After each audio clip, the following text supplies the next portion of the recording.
Hello dear, good evening and welcome to my YouTube channel Star Teaching Point. दोस्तों, पिछले lecture में जो topic हम अपना डिस्कस कर रहे थे वो था हमारा फ्रांस की क्रांति।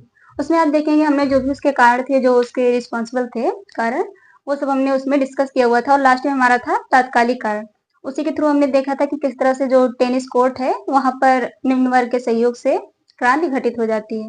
वही हमने लास्ट में क्वेश्चन भी छोड़ा था कि जो फ्रांस की क्रांति है वो अमेरिका की क्रांति से किस कारण से ज्यादा रेडिकल सिद्ध हुई, हम कहते ज्यादा परिवर्तनकारी सिद्ध हुई।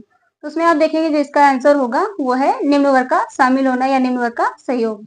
अब ये निम्न वर्ग के सहयोग से क्रांति इतना ज्यादा रेडिकल क्यों हो रही है, अगर हम इस पर सोचें तो आप देखेंगे जो निम्न वर्ग है उसके जो भी अधिकार होंगे, उसके जो भी हम कहें तो सुधार होंगे वो बहुत ज्यादा ही मौलिक होंगे, क्योंकि यहाँ पर आप देखेंगे जो निम्न वर्ग था उसकी दशा जो है बहुत ज्यादा ही खराब थी। तो वो अगर परिवर्तन चाहेगा भी तो पहले नंबर तो प्रजातंत्र जाएगा। वहीं आप देखेंगे जो मध्य वर्ग है वो संवैधानिक राजतंत्र चाहेगा। तो ये चाहेगा प्रजातंत्र और दूसरा चाहेगा ये सार्वत्रिक मताधिकार। और वो लोग चाहते हैं, मध्य वर्ग जो है वो चाहता है सीमित मताधिकार। और यहीं पर ये चाहते हैं आर्थिक पुनर्वितरण या कहें तो सॉरी धन का वितरण। धन का वितरण मतलब जो जितने भी धनी लोग हैं उनसे धन को थोड़ा सा ले करके निर्धनों में बांट देना, यही है धन का वितरण। इस तरह से आप देखेंगे जो यहाँ पर निम्न वर्ग है उनके जो भी अधिकार है, उनके जो भी सुधार है वो मध्य वर्ग से बिल्कुल ही भिन्न है। इसी कारण से जो यहाँ पर सुधार है वो बहुत ज्यादा होंगे और फ्रांस की क्रांति जो है वो अमेरिका की क्रांति से ज्यादा रेडिकल सिद्ध होगी। अब यहाँ पर हम एक क्वेश्चन देखते हैं कि जो फ्रांस की क्रांति थी वो फ्रांस में ही घटित क्यों हुई। तो फ्रांस की क्रांति फ्रांस में ही घटित क्यों हुई।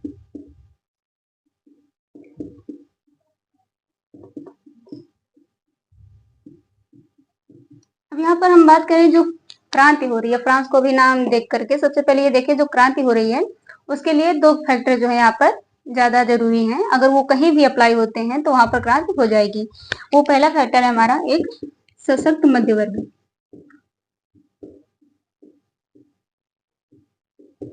और दूसरा है विभिन्न वर्गों के बीच गहरा संतोष हो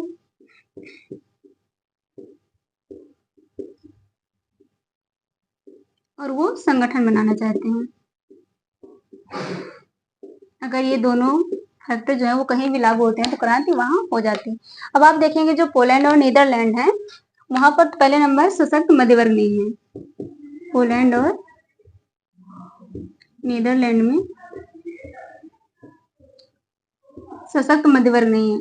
और वहीं हम बात करें ऑस्ट्रिया की, तो ऑस्ट्रिया में आप देखेंगे जो वहां के किसान थे वो क्रांतिकारी वर्ग का साथ ना दे करके जो क्रांति नहीं चाहते थे उनका साथ दे रहे थे, जो ऑस्ट्रिया के किसान थे। तो इस तरह से आप अगर पूरे यूरोप में देखेंगे तो कहीं पर सशक्त मध्य वर्ग नहीं था, तो कहीं पर जो विभिन्न वर्ग है वो संगठन नहीं बनाना चाहते थे। तो यही कारण था जो ये दोनों कारक हैं ये लागू हुए फ्रांस पे और फ्रांस में ये क्रांति घटित हो गई। तो ये था हमारा जो फ्रांस की क्रांति वो है फ्रांस में ही घटित क्यों हुई।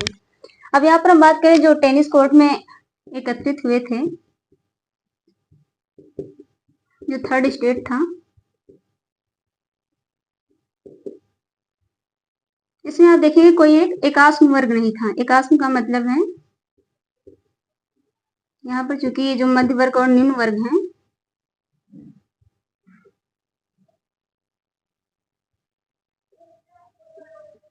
इनके जो भी अधिकार है वो अलग अलग है, कोई तालमेल नहीं है। इसी कारण से यहाँ कहा जा रहा है कि जो टेनिस कोर्ट में थर्ड स्टेट इकट्ठा हुए हैं उनका कोई एक एकास्म वर्ग नहीं है। क्योंकि हमने भी देखा ये जो निम्न वर्ग है वो ये सब चाहते हैं और वहीं पर जो मध्य वर्ग है वो संवैधानिक राजतंत्र और जो भी है सीमित मताधिकार ये सब चाहते हैं। इसी कारण से आप देखेंगे जो ये क्रांति है फ्रांस की वो विभिन्न चरणों में घटित होती है। पहला चरण है इसमें हमारा संवैधानिक राजतंत्र, जो कि हमारी घटित होगी 1789 से 1792 तक। अब इसमें आप देखेंगे जो ये राजतंत्र है, यहाँ पर राजतंत्र तो होगा लेकिन जो राजतंत्र है वो संसद के ही नियंत्रण में काम करेगा। अब ये संसद जो है कहाँ से बन के आ रही है, तो आप देखेंगे जो टेनिस के कोर्ट में मध्य वर्ग इकट्ठा हुआ था उन्होंने घोषणा कर दिया कि हम ही जो है यहाँ के राष्ट्रीय, हम कहें तो वैध राष्ट्रीय सभा है। तो जो वही वैध राष्ट्रीय सभा थे वही एक तरह से संसद का कार्य कर रहे थे। तो उन्हीं के नियंत्रण में ये राजतंत्र को कार्य करना था। लेकिन अभी हमने चूंकि यहाँ पर देखा जो निम्न वर्ग है वो भी शामिल है, तो उसे एक तरह से अलग नहीं किया जा सकता, इसी कारण से उनका भी दबाव बना हुआ है। तो जो ये नेतृत्व कर रहे हैं मध्य वर्ग, नेतृत्व यहाँ पर मध्य वर्ग ही कर रहे हैं, लेकिन जो इन पर है दबाव बना हुआ है निम्न वर्ग का। इसे ही कहते हैं मॉब ऑफ पेरिस, अर्थात पेरिस की भीड़।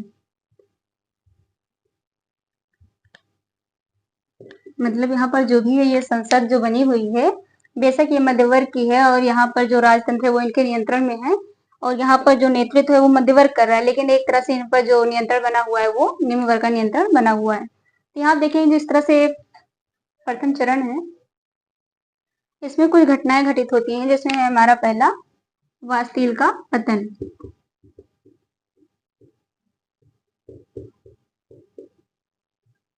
ये हमारा घटित हुआ 14 जुलाई 1789।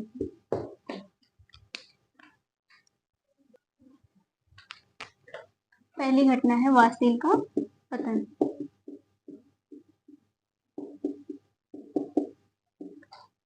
14 जुलाई 1789।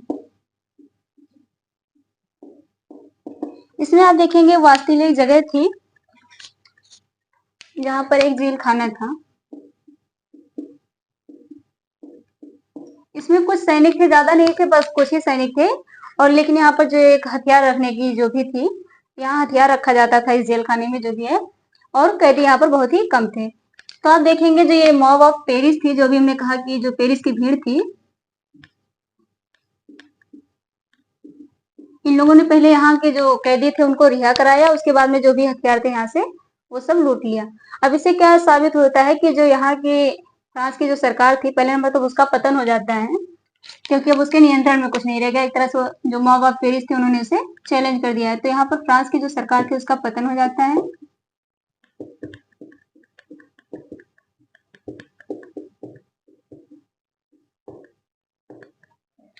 और यहीं पर आप देखेंगे चूंकि ये कुछ भी नहीं कर पाया है जो फ्रांस की सरकार थी, अतः जो वास्तिल का पतन हुआ है ये बहुत ही बड़ी महत्वपूर्ण घटना बनकर आती है। इसी दिन आप देखेंगे जो फ्रांस में है एक नेशनल सेलिब्रेशन मनाया जाता है, जिसमें आप देखेंगे इंटरनेशनल सेलिब्रिटी को भी बुलाया जाता है। तो इस तरह से ये जो वास्तिल का पतन था ये फ्रांस के हम कहें तो इतिहास में बहुत ही महत्वपूर्ण दिन है। दूसरा है हमारा सामंतवाद का अंत,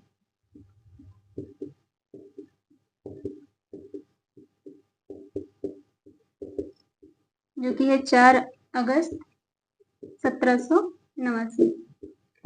अब यहाँ पर सुनने में तो ये लग रहा है कि सामंतवाद का अंत है, ये हम बहुत पीछे से ही देख चुके हैं कि जो भी है हमारा सामंतवाद का पतन बहुत पहले हो चुका था, लेकिन वहां देखेंगे वो सामंतवाद का पतन हुआ था, कंप्लीटली उसका अंत नहीं हुआ था, क्योंकि जो भी वो पतन हुआ था वो आप देखेंगे राजनैतिक था, या हम कहें तो इनके राजनीतिक जो भी जो ड्यूक बन रहा था, जो बैरन थे, जो नाइट थे, लॉर्ड थे, उन सबका एक तरह से जो पतन हुआ था तो वो राजनीतिक था। अब यहाँ पर इनके आर्थिक और सामाजिक जितने भी विशेषाधिकार हैं उन सबको समाप्त कर दिया गया, क्योंकि अभी हमने जो पिछले लेक्चर में देखा भी था कि इनके पास जो भी ये कर नहीं देते थे, दूसरा ये उपहार फसल इत्यादि लेते थे जो कुलीन वर्ग थे, और जो पादरी वर्ग थे वो कर लगाते भी थे जैसे टाइप इत्यादि। अब इनके पास वो सारे अधिकार जो है वो छिन गए, तो एक तरह से यहाँ पर सामंतवाद का कंप्लीटली अंत हो गया। अब इसमें तीसरी घटना आती है हमारी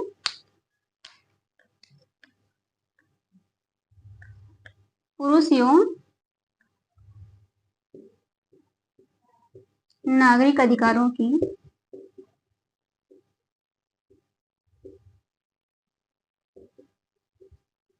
उद्घोषणा।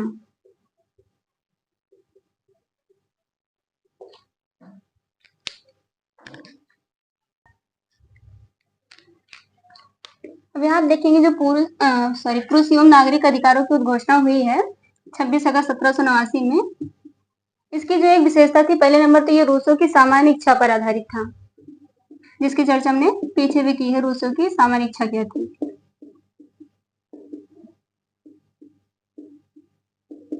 सामान्य इच्छा पर आधारित था, और दूसरा जो है कि ये जो अधिकार उद्घोषित हुए हैं ये केवल फ्रांस में नहीं बल्कि फ्रांस के बाहर भी लागू हुए हैं।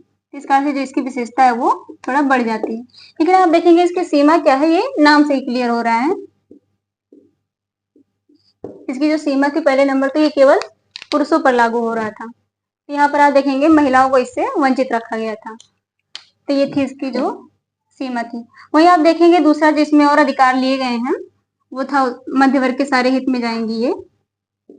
तो जितने भी यहाँ और अधिकारों की उद्घोषणा हो रही है तो वो सब मध्य वर्ग के हित में। जैसे इसमें एक आता है संपत्ति का अधिकार।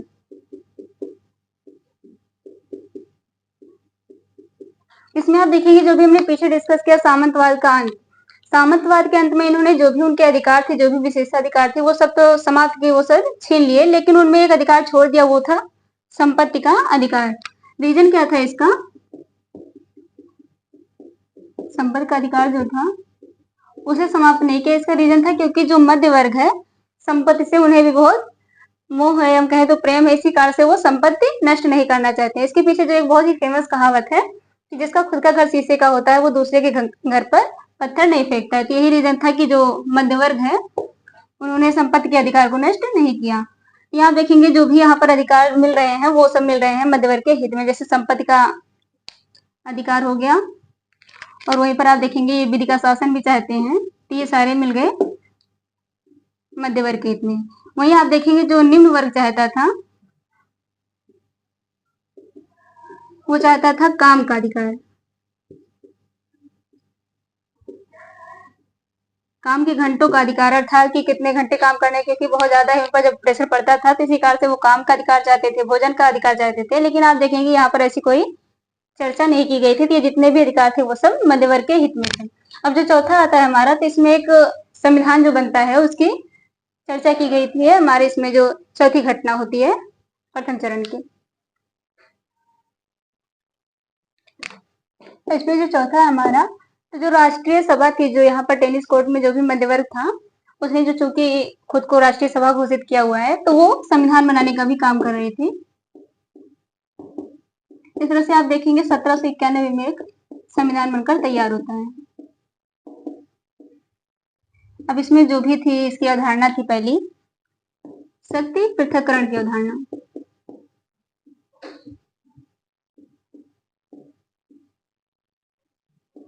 और दूसरी थी शक्ति विकेंद्रीकरण की अवधारणा, या हम कहते हैं शक्ति का विकेंद्रीकरण है। ये सब तो ठीक था, लेकिन आप देखेंगे इसमें भी सीमित मताधिकारी रखा गया, और सीमित मताधिकार में भी संपत्ति की योग्यता को लागू कर दिया गया, अर्थात जिसके पास ज्यादा संपत्ति होगी, या जैसे एक लिमिट रख दिया गया कि अगर इसके पास इतना धन है तो वो मताधिकार कर सकता है। इसी तरह से इसमें संपत्ति की योग्यता को ला दिया गया। तो ये था जो यहाँ का संविधान बना। तो इस तरह से आप देखेंगे ये जो संविधान के बाद आप इसमें कुछ परिवर्तन देखेंगे। जैसे यहाँ पर है हमारा संवैधानिक राजतंत्र होगी,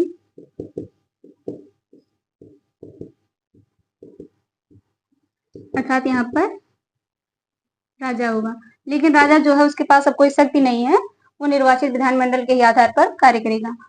तो यहाँ इसके नीचे हम देखें तो यहाँ होगी एक मंत्रिपरिषद, और उसके बाद यहाँ पर होगा एक निर्वाचित विधानमंडल,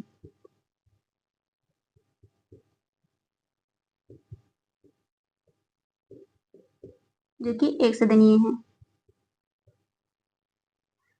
अब आप एक शब्द हमेशा सुनते आए होंगे जो वामपंथी और दक्षिणपंथी। यहाँ ये जो फ्रांस की विधानमंडल है, यहाँ पर कुछ है जो है राजा के पक्षधर, और जो यहाँ पर है वो है जैकोबियन और जिरोंदिस्ट।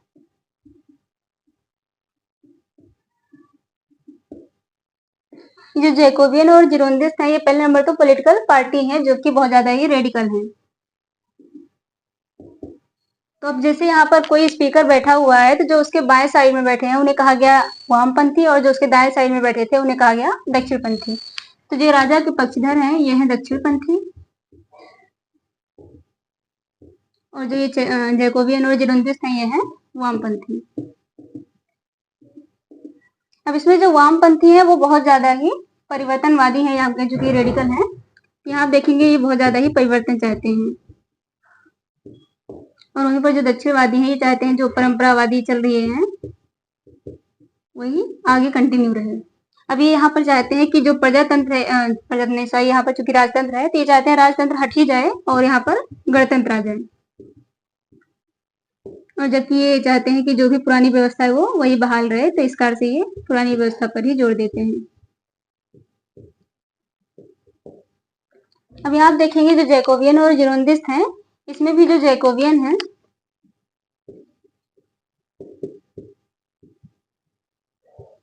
वो बहुत ज्यादा ही रेडिकल है, वो बहुत ज्यादा परिवर्तन चाहते हैं। और जबकि जो जिरोंदिस्ट हैं वो इनसे थोड़ा कम परिवर्तनवादी है। इसमें आप देखेंगे जो जिरोंदिस्ट है वो प्रतिनिधित्व कर रहे हैं निम्न मध्य वर्ग का,